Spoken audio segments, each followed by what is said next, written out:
तो चलिए आज बात करते हैं कंजर्वेशन ऑफ मोमेंटम के बारे में। कंजर्वेशन ऑफ मोमेंटम का मतलब होता है कि किसी भी आइसोलेटेड सिस्टम का जो टोटल मोमेंटम है वो हमेशा कंजर्व रहता है, कांस्टेंट रहता है, एक जैसा रहता है, कभी भी चेंज नहीं करता। Total momentum of an isolated system always remains constant. हालांकि मुझे पता है अभी आपको इसका जो मतलब है वो खास समझ में आया नहीं होगा, क्योंकि दिक्कत ये है कि अभी हमने आइसोलेटेड सिस्टम नहीं पढ़ा है। तो हम सबसे पहले सिस्टम की जो डेफिनेशन है वो देखेंगे, उसके बाद हम आइसोलेटेड सिस्टम पर आएंगे। सिस्टम का मतलब होता है collection of two or more objects which are interacting with each other, यानी कि कम से कम दो या फिर दो से ज्यादा ऐसे ऑब्जेक्ट्स का कलेक्शन जिन ऑब्जेक्ट्स का आपस में कुछ ना कुछ इंटरेक्शन हो, आपस में कुछ ना कुछ लेना देना हो उनको एक दूसरे से। तो ऐसे जो ऑब्जेक्ट्स हैं उनके कलेक्शन को हम क्या बोलते हैं? सिस्टम। और मुझे ये भी पता है यहां पर भी हमें जो एक फीलिंग वाली चीज होती है वो आपको नहीं आई होगी, कोई बात नहीं। पहले हम क्या करते हैं, ये तीनों डेफिनेशंस देख लेते हैं, फिर एग्जाम्पल की हेल्प से तीनों डेफिनेशंस को बड़े आराम से समझेंगे। तो आइसोलेटेड सिस्टम क्या होता है? डेफिनेशन कहती है कि ऐसा सिस्टम जिसके ऊपर कोई भी एक्सटर्नल फोर्स ना लग रहा हो, यानी कि एक्सटर्नल फोर्स जीरो लग रहा हो, ऐसे सिस्टम को बोलते हैं आइसोलेटेड सिस्टम।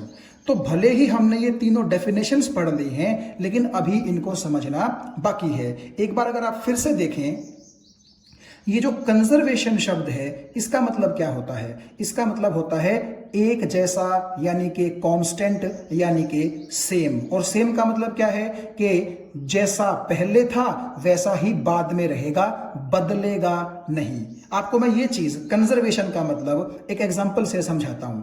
मान लीजिए आप सुबह घर से बाहर निकले और आपकी जेब में है 500 रुपए, और जब आप शाम को घर में वापस आए तब भी आपकी जेब में 500 रुपए ही हैं। यानी कि ना तो आपने 500 रुपए में कुछ जोड़ा और ना ही खर्च करके 500 रुपए में से कुछ घटाया। यानी कि जो पैसे आप लेकर के घर से निकले थे उतने ही पैसे लेकर के आप घर के अंदर आ गए। तो बेसिकली हम ये कहेंगे कि आपने पैसों को क्या करके रखा? कंजर्व करके रखा, सेव करके रखा, एक जैसा रखा, उनके अंदर चेंज नहीं आने दिया। ना ही तो पैसे बढ़े, यानी कि ना ही तो उनमें कुछ एडिशन हुआ, और ना ही पैसे घटे, यानी कि ना ही उनके अंदर से कुछ खर्च हुआ। तो जो चीज अपनी वैल्यू एक जैसी रखती है, सेम रखती है, कांस्टेंट रखती है, चेंज नहीं करती है, तो वहां पर हम उसको बोल सकते हैं कि उसकी वैल्यू कैसी रही है? कंजर्व रही है। तो कम से कम इतनी चीज आपको यहां समझ में आ गई होगी कि कंजर्वेशन ऑफ मोमेंटम का मतलब है कि ये जो मोमेंटम है वो मोमेंटम सेम रहेगा, कभी भी चेंज नहीं करेगा। और किसके लिए? एक आइसोलेटेड सिस्टम के लिए। तो भले ही हमने सिस्टम और आइसोलेटेड सिस्टम के डेफिनेशंस पढ़ ली हैं, लेकिन अभी भी हमें थोड़ा थोड़ा शक है इन तीनों पर, अच्छे से हमने इनको नहीं देखा है। तो आइए एक एग्जाम्पल की तरफ हम चलते हैं और वहां से हम इन तीनों चीजों को समझने की कोशिश करते हैं। आप मान लीजिए कि हमारे पास दो ऑब्जेक्ट्स हैं। ये है पहला ऑब्जेक्ट, आप देखिए, और मान लीजिए इस ऑब्जेक्ट का मास m1 है और ये ऑब्जेक्ट इस तरफ मूव कर रहा है इनिशियल वेलोसिटी u1 के साथ। ठीक है, इसके आगे एक ऑब्जेक्ट है जिसका मास m2 है और ये ऑब्जेक्ट भी इसी तरफ मूव कर रहा है इनिशियल वेलोसिटी u2 के साथ। आप जानते हैं इनिशियल वेलोसिटी को हम u से रिप्रेजेंट करते हैं। तो u1 का मतलब है पहले ऑब्जेक्ट की इनिशियल वेलोसिटी और u2 का मतलब है दूसरे ऑब्जेक्ट की इनिशियल वेलोसिटी। और ये m1 m2 आप समझ गए, इन दोनों ऑब्जेक्ट्स के मास है। अब मान लीजिए मैं कहता हूं कि u1 जो है वो u2 से बड़ा है। इसका मतलब है कि ये वाली वेलोसिटी इस वेलोसिटी से बड़ी है, यानी कि ये ऑब्जेक्ट क्या कर रहा है, थोड़ा फास्ट मूव कर रहा है आगे की तरफ। और अगर ऐसा हो रहा है तो आप जानते हैं कि ये ऑब्जेक्ट जब थोड़ा सा तेजी से आगे की तरफ मूव करेगा तो दोनों ऑब्जेक्ट्स के बीच का डिस्टेंस क्या होता जाएगा, कम होता जाएगा। क्यों? क्योंकि ये थोड़ा सा स्लो चल रहा है और ये थोड़ा सा फास्ट चल रहा है। और अगर मैं ये कहूं कि ये दोनों ऑब्जेक्ट एक ही लाइन में चल रहे हैं तो नेचुरली क्या होगा, ये ऑब्जेक्ट आगे चलता चलता चलता चलता एक टाइम ऐसा आएगा जब इस ऑब्जेक्ट को क्या करेगा, हिट करेगा, टक्कर मार देगा। ठीक है, तो आप ये मान के चलिए कि पिछले ऑब्जेक्ट ने अगले ऑब्जेक्ट को टक्कर मार दी। क्यों? क्योंकि पिछला ऑब्जेक्ट थोड़ा सा फास्ट मूव कर रहा था। अब ऐसा जो कोलिजन इनके बीच में हुआ है उसके बाद क्या होगा, आप ऐसा समझ सकते हैं कि दोनों की जो वेलोसिटीज थी कोलिजन के बाद वो ऐसी नहीं रहेंगी बल्कि चेंज हो जाएंगी।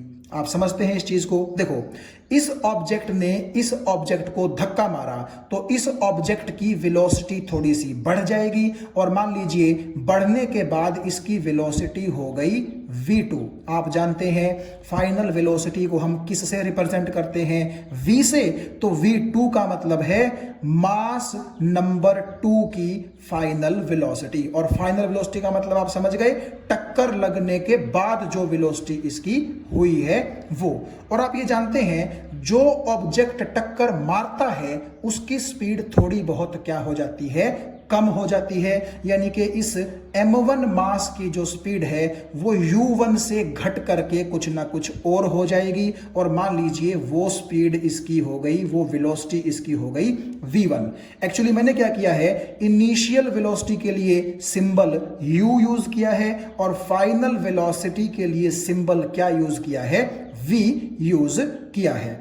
तो जब दोनों ऑब्जेक्ट्स के बीच में कोलिजन नहीं हुआ था तब तो ये क्या थी, इनकी वेलोसिटीज थी। लेकिन आफ्टर कोलिजन क्योंकि दोनों की वेलोसिटी चेंज होगी, इसकी बढ़ जाएगी और इसकी थोड़ी सी घट जाएगी, तो इसीलिए मैंने इनकी फाइनल वेलोसिटी क्या मान ली, v2 और v1। क्योंकि जो ऑब्जेक्ट 2 है उसकी सारी चीजों के नीचे 2 2 2 होगा, और जो ऑब्जेक्ट 1 है उसकी जो चीजें हैं, चीजों का मतलब उसकी इनिशियल वेलोसिटी, उसकी फाइनल वेलोसिटी, उनके साथ आपको नीचे क्या देखने को मिलेगा, सबस्क्रिप्ट में 1 1 1 देखने को मिलेगा। तो आप ये देख सकते हैं कि दोनों ऑब्जेक्ट्स की फाइनल वेलोसिटीज क्या हो चुकी हैं, इनिशियल वेलोसिटीज के मुकाबले चेंज हो चुकी हैं। तो अगर मैं आपसे ये पूछूं कि दोनों ऑब्जेक्ट्स को मिला करके आप टोटल मोमेंटम निकालिए कोलिजन से पहले का, यानी कि बिफोर कोलिजन, मैं यहां लिख देता हूं बिफोर कोलिजन। तो बिफोर कोलिजन का क्या मतलब है, टक्कर होने से पहले। आप एक चीज देखिए, मेरे पास 2 ऑब्जेक्ट हैं, तो इस ऑब्जेक्ट का मोमेंटम निकाल लो, इस ऑब्जेक्ट का मोमेंटम निकाल लो, दोनों को जोड़ दो, वो क्या हो जाएगा, दोनों ऑब्जेक्ट्स का टोटल मोमेंटम। कब वाला, बिफोर कोलिजन। तो देखिए, कोलिजन से पहले इस ऑब्जेक्ट की वेलोसिटी u1 थी, मास m1 था, तो मोमेंटम कितना हो जाएगा, m1 u1, प्लस टक्कर होने से पहले इस ऑब्जेक्ट का मास m2 था, वेलोसिटी u2 थी, तो यहां पर क्या आ जाएगा, m2 u2। तो आप देखिए, पहले ऑब्जेक्ट का मोमेंटम प्लस दूसरे ऑब्जेक्ट का मोमेंटम, तो ये क्या हो गया, टोटल मोमेंटम हो गया बिफोर कोलिजन। अगर मैं आपसे पूछूं कि आफ्टर कोलिजन आप दोनों का क्या निकालिए, टोटल मोमेंटम निकालिए। तो आप एक चीज देखिए, कोलिजन के बाद मास तो नहीं बदलेंगे, मास तो सेम ही रहेंगे, लेकिन वेलोसिटीज तो चेंज हो चुकी है ना।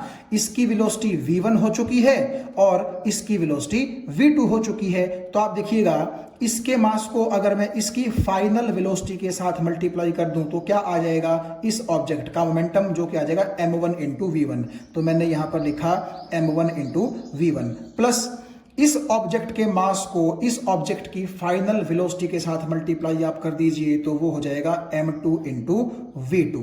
तो ये आपके पहले ऑब्जेक्ट का फाइनल मोमेंटम, ये आपके दूसरे ऑब्जेक्ट का फाइनल मोमेंटम, दोनों को आपने जोड़ दिया तो ये क्या हो गया, दोनों ऑब्जेक्ट्स का टोटल फाइनल मोमेंटम। ये बात आपको समझ में आ गई।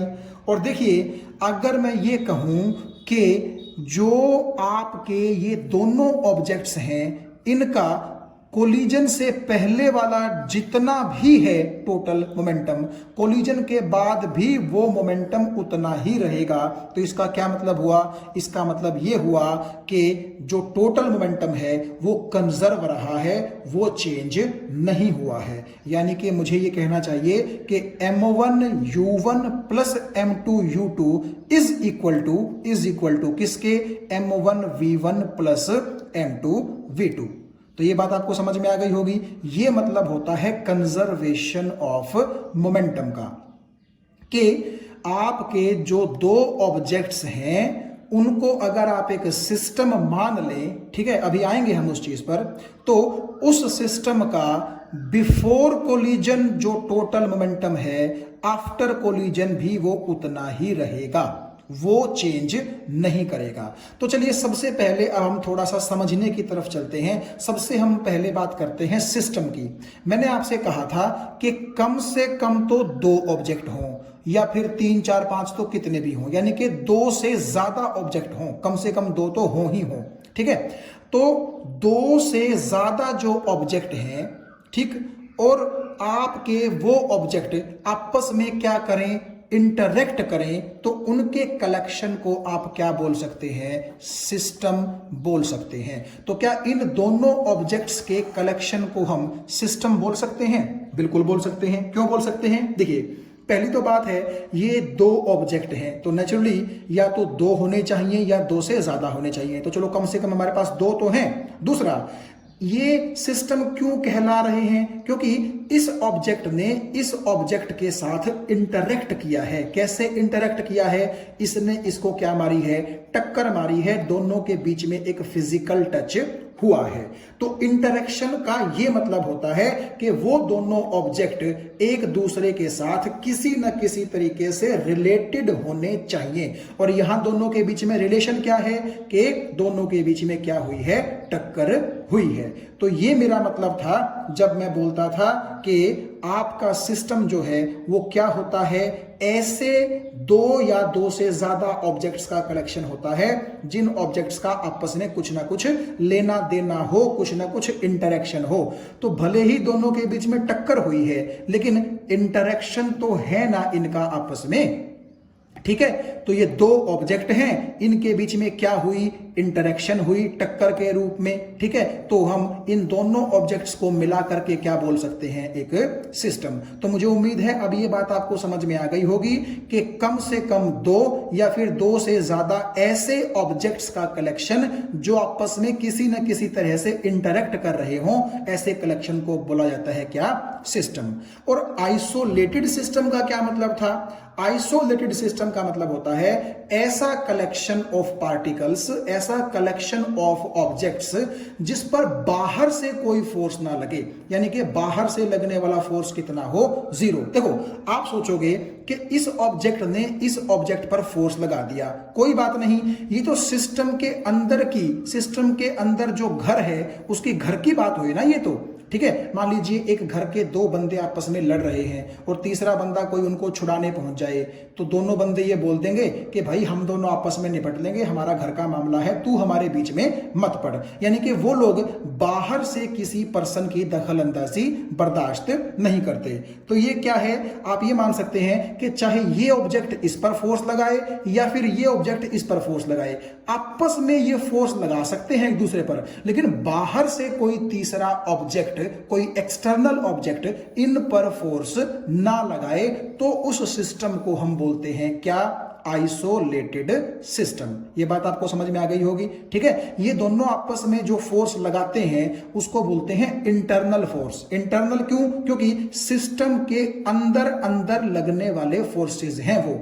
तो आपको ये बात समझ में आ गई होगी, एक ऐसा सिस्टम जिस पर बाहर से 0 फोर्स लगे, यानी कि बाहर से कोई भी फोर्स ना लगे, ऐसे सिस्टम को बोलते हैं आइसोलेटेड सिस्टम। और यहां हम कंजर्वेशन ऑफ मोमेंटम में आइसोलेटेड सिस्टम की ही क्यों बात कर रहे हैं, ये भी आपको थोड़ा सा आगे चल करके समझ में आ जाएगा। तो मुझे उम्मीद है सिस्टम और आइसोलेटेड सिस्टम अब आपको क्लियर हो गया होगा। और मीनिंग तो आपको यह भी क्लियर हो गया होगा कि जब मैं बोलता हूं कंजर्वेशन ऑफ मोमेंटम, तो इसका मतलब है कि किसी एक टाइम पर जो टोटल मोमेंटम होगा सिस्टम का, वही टोटल मोमेंटम आपको किसी दूसरे टाइम पर भी मिलेगा, यानी कि वो टोटल मोमेंटम चेंज नहीं होगा। यानी कि अगर मैं ये कह दूं कि इन दोनों मासेस की वजह से एक सिस्टम बना है और ये उसका मोमेंटम है कोलिजन से पहले का और ये उसका मोमेंटम है कोलिजन के बाद का, तो भले ही सिचुएशन अलग हो गई है, ये सिचुएशन है कोलिजन से पहले और ये सिचुएशन है कोलिजन के बाद, लेकिन जितना टोटल मोमेंटम कोलिजन से पहले रहा होगा उतना ही टोटल मोमेंटम आपका कोलिजन के बाद भी सिस्टम का रहेगा।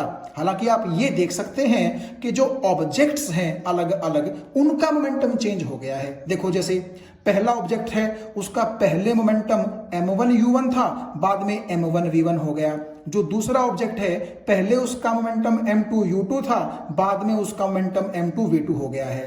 तो आप ये कह सकते हैं कि जो कंजर्वेशन ऑफ मोमेंटम है वो ये कहता है कि सिस्टम का टोटल मोमेंटम कंजर्व रहेगा, भले ही जो उसके अंदर ऑब्जेक्ट्स हैं उनका मोमेंटम बढ़ भी सकता है और घट भी सकता है। ये बात आपको आगे एग्जांपल्स से और ज्यादा समझ में आ जाएगी। तो कुल मिलाकर के अब मैं एक बार फिर से आपको ये कहना चाह रहा हूं कि कंजर्वेशन ऑफ मोमेंटम का ये मतलब होता है कि जो टोटल मोमेंटम सिस्टम के पास, मैं ऑब्जेक्ट की बात नहीं कर रहा, मैं सिस्टम की बात कर रहा हूं बार बार, ठीक है।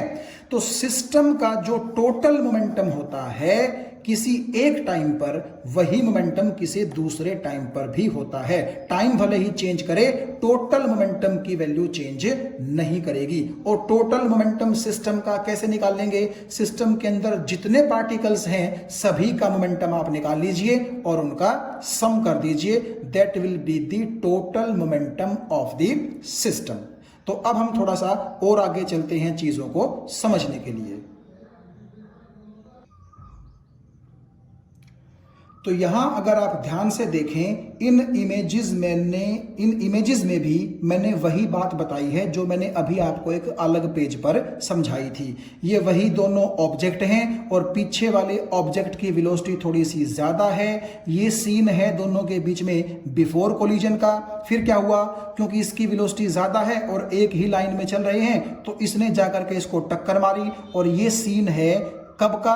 ड्यूरिंग कोलिजन का, यानी कि जब इनके बीच में टक्कर हुई है। और आप जानते हैं जब ये ऑब्जेक्ट इस ऑब्जेक्ट को टक्कर मारेगा तो दोनों की जो बॉडीज हैं वो भले ही बहुत कम टाइम के लिए लेकिन टच में तो आएंगी। तो मान लीजिए वो टाइम है t, जो कि बड़ा स्मॉल टाइम होगा। और जब ये ऑब्जेक्ट इस ऑब्जेक्ट को टक्कर मार देगा तो ये ऑब्जेक्ट आगे की तरफ थोड़ा सा और तेजी से मूव करेगा, यानी कि अब ये थोड़ा सा आगे निकल जाएगा। m2 मास का ऑब्जेक्ट, तो आप यहां देखिए ये m2 मास का ऑब्जेक्ट है जिसकी वेलोसिटी पहले के मुकाबले बदल चुकी है, ज्यादा हो चुकी है। और इस ऑब्जेक्ट की वेलोसिटी पहले के मुकाबले बदल चुकी है और कम हो चुकी है, क्योंकि आप जानते हैं जो ऑब्जेक्ट टक्कर मारता है उस ऑब्जेक्ट की वेलोसिटी थोड़ी सी क्या हो जाती है? कम हो जाती है। और आप इसको क्या कर सकते हैं, एक ही लाइन में चल रही कारों के बीच में टक्कर वाला एग्जाम्पल अपने दिमाग में ला करके इस चीज को समझ सकते हैं। तो पिछली कार जो अगली कार को टक्कर मारती है तो अगली कार की वेलोसिटी बढ़ जाती है, लेकिन थोड़ी सी जो पिछली कार है उसकी वेलोसिटी क्या हो जाती है? डिक्रीज हो जाती है। तो इस पेज पर आप देख सकते हैं ये m1u1 प्लस m2u2 आपको क्या देगा? Total momentum of the system देगा बिफोर कोलिजन, क्योंकि जब कोलिजन नहीं हुआ था तो आप देख सकते हैं पीछे एक बार फिर से पेज पे जाकर के कि m1 मास की इनिशियल वेलोसिटी u1 थी और m2 मास की इनिशियल वेलोसिटी क्या थी? u2।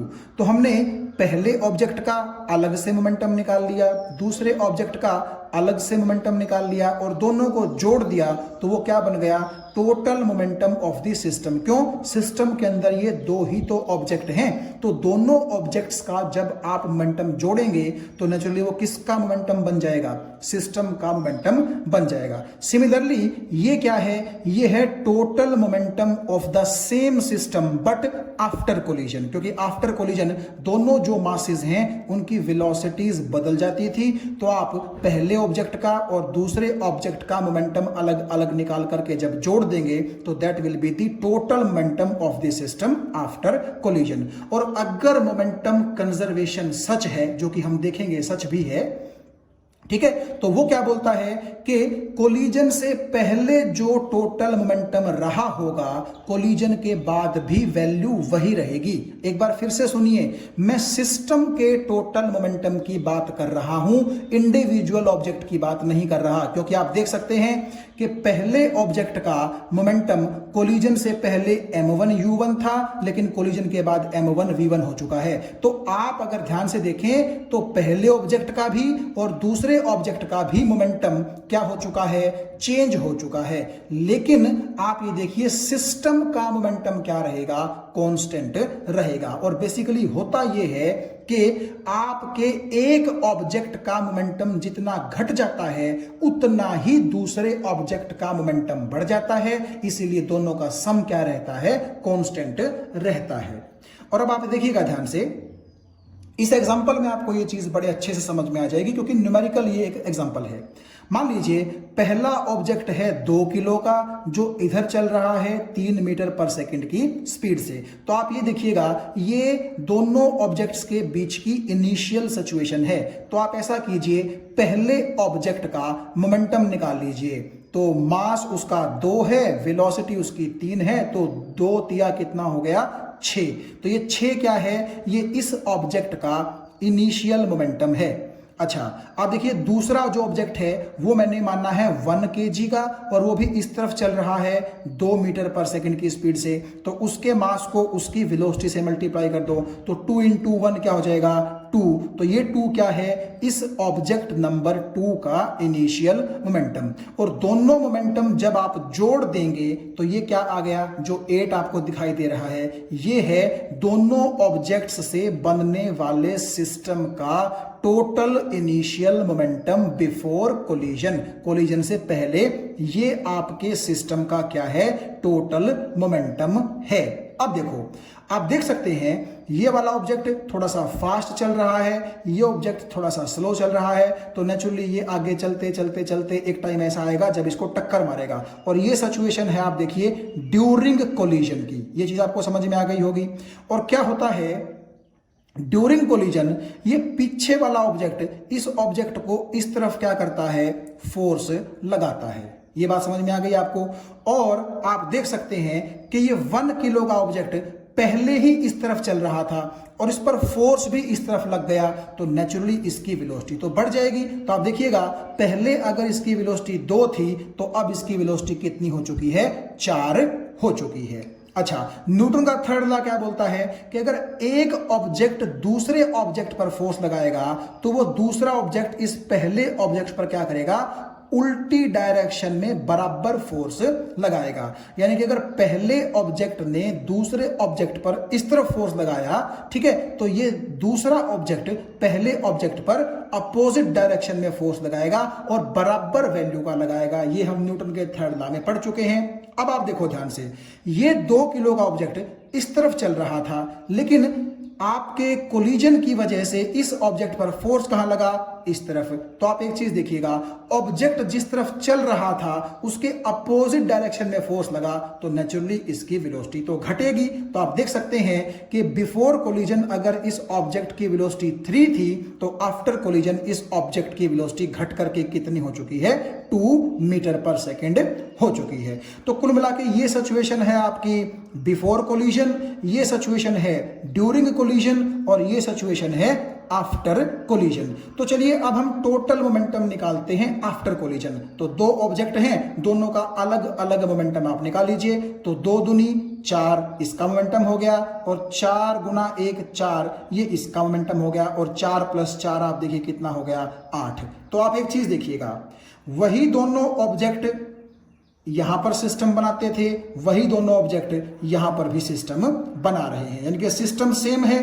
और आप देखिए यहां पर सिस्टम का टोटल मोमेंटम 8 था, यहां पर भी टोटल मोमेंटम सिस्टम का कितना है, 8 है। यानी कि वही बात है ना कि कोलिजन से पहले था जितना टोटल मोमेंटम सिस्टम का, कोलिजन के बाद भी टोटल मोमेंटम सिस्टम का क्या रहा, उतना ही रहा। यानी कि पहले मोमेंटम 8 था, अब भी 8 है, यानी कि एक जैसा रहा, चेंज नहीं हुआ, कांस्टेंट रहा, कंजर्व रहा। तो यही मेरा मतलब था मोमेंटम कंजर्वेशन से।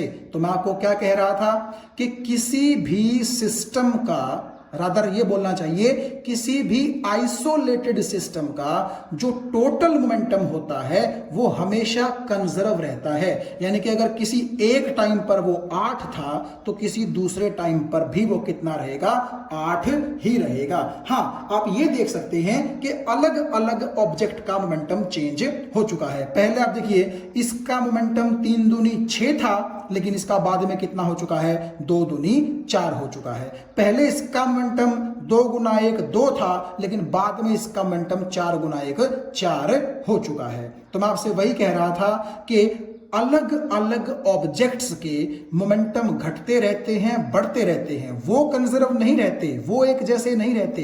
एक जैसा कौन रहता है, सिस्टम का टोटल मोमेंटम एक जैसा रहता है। और मैंने आपको पहले भी बताया था इसी वीडियो लेक्चर में कि होता बेसिकली ये है कि एक ऑब्जेक्ट जितना मोमेंटम खो देता है उतना ही मोमेंटम दूसरा ऑब्जेक्ट गेन कर लेता है। देखिए पहले इसके पास मोमेंटम कितना था, 6, और बाद में कितना रह गया, 4, यानी कि इसके अंदर 2 की कमी आ गई ना। ठीक है, तो आप यहां देखिए पहले इसके पास 2 था, बाद में इसके पास कितना हो गया, 4। तो इस ऑब्जेक्ट का मोमेंटम कितना बढ़ गया, पहले के मुकाबले 2 बढ़ गया। यानी कि अगर पहले ऑब्जेक्ट का मोमेंटम 2 कम हो गया तो दूसरे ऑब्जेक्ट का मोमेंटम उतना ही बढ़ गया। तो ये तो वही बात हुई ना कि एक ने जितना खोया दूसरे ने उतना ही पा लिया। तो अल्टीमेटली टोटल मोमेंटम की वैल्यू पर कोई भी असर नहीं पड़ा। ये बात आपको समझ में आ गई होगी। तो एक बार मैं आपको फिर से बता दूं कि मोमेंटम कंजर्वेशन का मतलब यह है कि अलग अलग ऑब्जेक्ट्स का तो मोमेंटम चेंज कर सकता है, घट भी सकता है, बढ़ भी सकता है, लेकिन उन ऑब्जेक्ट्स को मिलाकर के जो आपने सिस्टम बनाया है उस सिस्टम का टोटल मोमेंटम क्या रहता है, हर एक टाइम पर एक जैसा रहता है, वो कभी भी चेंज नहीं करता। और खास तौर पे कब, जब आपका सिस्टम कैसा हो, आइसोलेटेड हो। और खास तौर पर क्या, ये मोमेंटम कंजर्वेशन लागू ही किसके लिए होता है, आइसोलेटेड सिस्टम पर। देखिए अब हम थोड़ा सा आइसोलेशन की बात कर लेते हैं।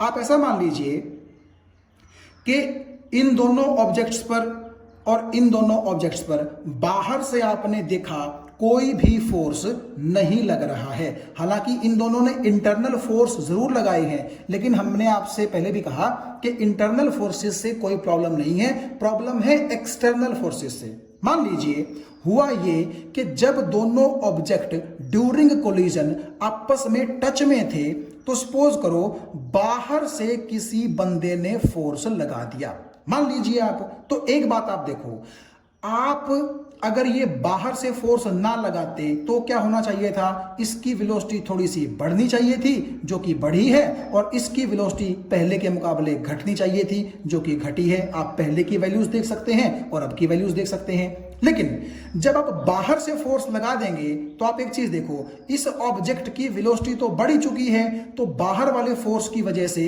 इस ऑब्जेक्ट की वेलोसिटी भी क्या हो जाएगी, बढ़ जाएगी। क्योंकि मान लीजिए ये ऑब्जेक्ट इस तरफ चल रहा था ना, तो आपने फोर्स इसी तरफ लगाया है, तो जो इस ऑब्जेक्ट की वेलोसिटी कोलिजन की वजह से घट करके 2 हुई थी, ये बाहर वाला फोर्स उसको फिर से क्या करेगा, बढ़ा देगा। तो मान लीजिए बढ़ा करके इसको 4 कर दिया, तो आप एक चीज देखो, अब वेलोसिटी 4 हो चुकी है, तो 4 दूनी कितना हो जाएगा, यहां पर 8 आ जाएगा, और 8 और 4 तो आप जानते हैं क्या होगा, 12 है। यानी कि अब गड़बड़ हो गई। क्या गड़बड़ हो गई, अब गड़बड़ ये हो गई कि आप देखिए पहले मोमेंटम 8 था, लेकिन अब मोमेंटम कितना हो चुका है, 12 हो चुका है। तो हम तो ये बोल रहे थे कि सिस्टम का टोटल मोमेंटम कंजर्व रहता है, लेकिन यहां पर तो सिस्टम का टोटल मोमेंटम कंजर्व नहीं रहा। और ऐसा क्यों हुआ, क्योंकि इस ऑब्जेक्ट ने जो वेलोसिटी रखनी थी बाहर से फोर्स ने उस वेलोसिटी को बढ़ा दिया, यानी कि अगर वो 4 हो गई 2 से बढ़ करके, तो देखिएगा 4 वेलोसिटी और 2 kg मास, तो 4 दूनी 8, 8 और 4 12 आपका इस सिस्टम का क्या हो गया, टोटल मोमेंटम हो गया।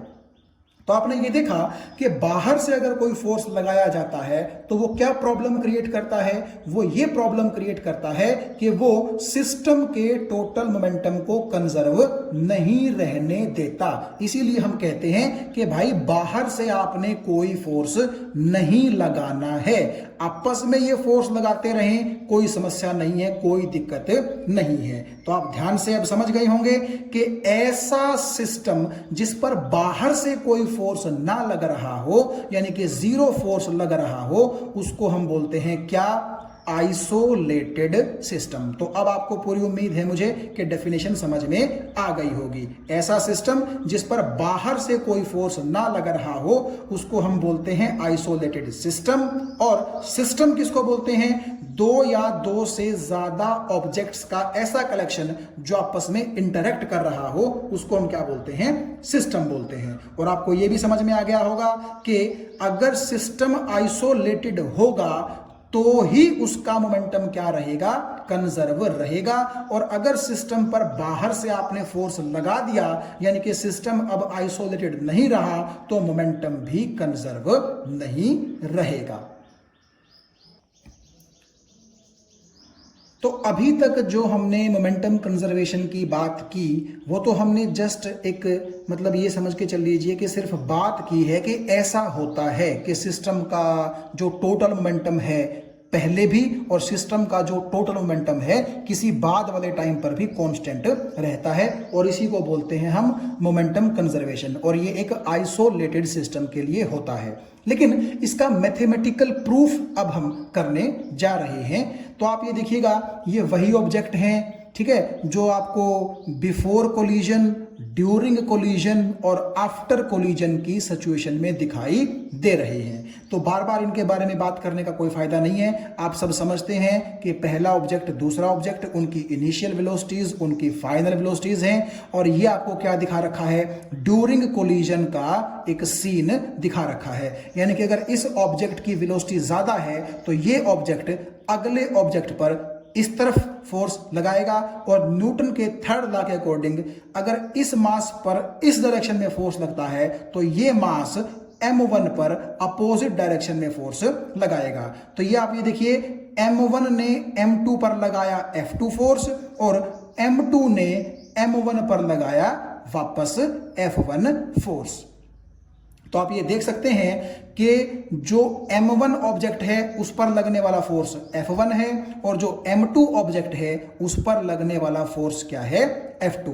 आप थोड़ा सा ध्यान से फिर देखिए, ये ऑब्जेक्ट पीछे से चला आ रहा था, और जैसे ये टक्कर मारेगा तो इस m2 मास पर इस तरफ राइट साइड में क्या लगेगा, फोर्स लगेगा। और क्योंकि मास m2 है तो उस पर लगने वाला फोर्स मैंने क्या रिप्रेजेंट कर दिया, F2।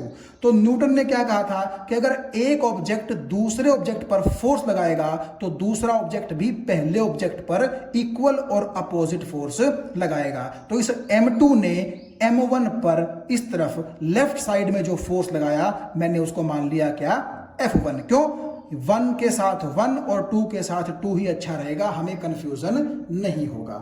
तो कुल मिलाकर के आप ये देखिएगा कि ये जो F1 और F2 हैं, ये क्या होंगे, वैल्यू में बराबर होंगे, और डायरेक्शन में कैसे होंगे, अपोजिट होंगे।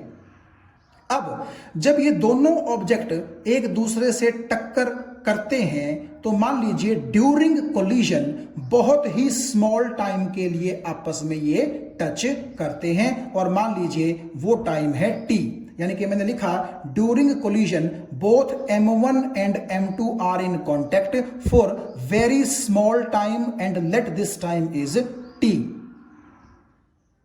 और इस टी टाइम में क्या होता है, दोनों ऑब्जेक्ट एक दूसरे पर फोर्स एक्सर्ट करते हैं। ये तो इसको टक्कर मारता है m2 को, और m2 न्यूटन के थर्ड लॉ के अकॉर्डिंग m1 पर वापस इक्वल और अपोजिट फोर्स लगाता है। अब हमें पता है न्यूटन के सेकंड लॉ की जो मैथमेटिकल इक्वेशन है वो है F is equal to ma, यानी कि F फोर्स है और वो m मास पर लगा है, और उसके अंदर a क्या है, एक्सेलरेशन पैदा हुई है।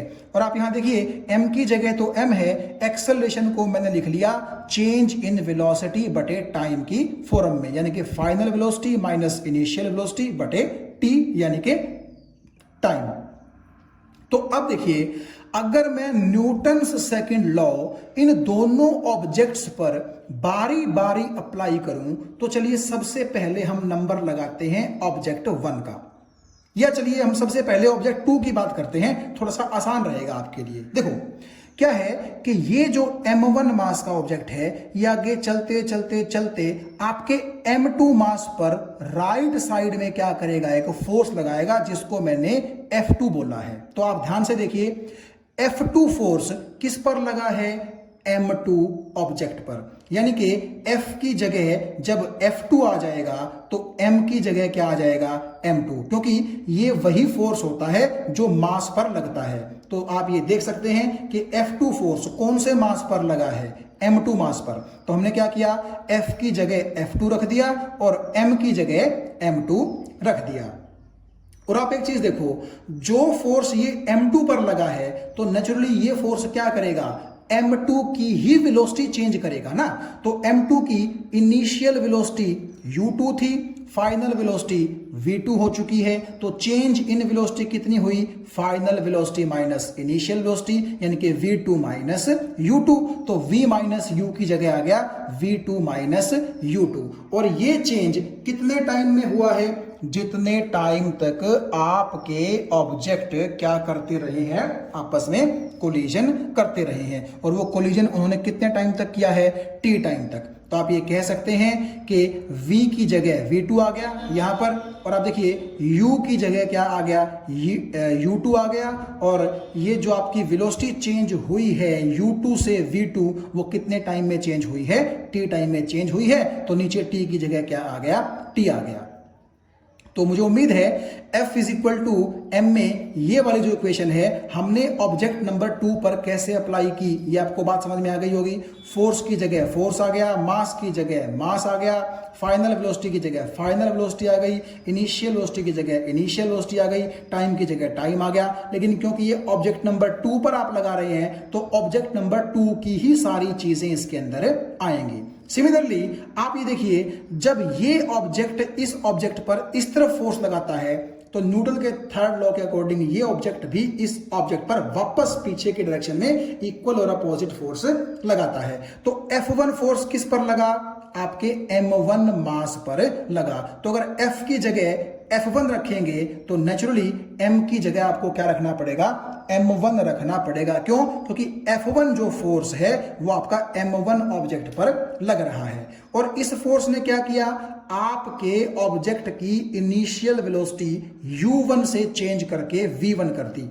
ये आपको बात समझ में आ गई। तो आप देखिएगा यहां पर फाइनल वेलोसिटी v1 है, इनिशियल वेलोसिटी u1 है, तो चेंज कितना हुआ, v1 माइनस u1। तो v माइनस u की जगह v1 माइनस u1। और दोनों ऑब्जेक्ट t टाइम तक जो है वो संपर्क में रहे हैं, तो इस पर भी फोर्स t टाइम तक लगा है, तो नेचुरली इस पर भी फोर्स कहां लगेगा, t टाइम तक ही लगेगा। और जैसे ही दोनों अलग हो जाएंगे फिर फोर्स नहीं लगेगा।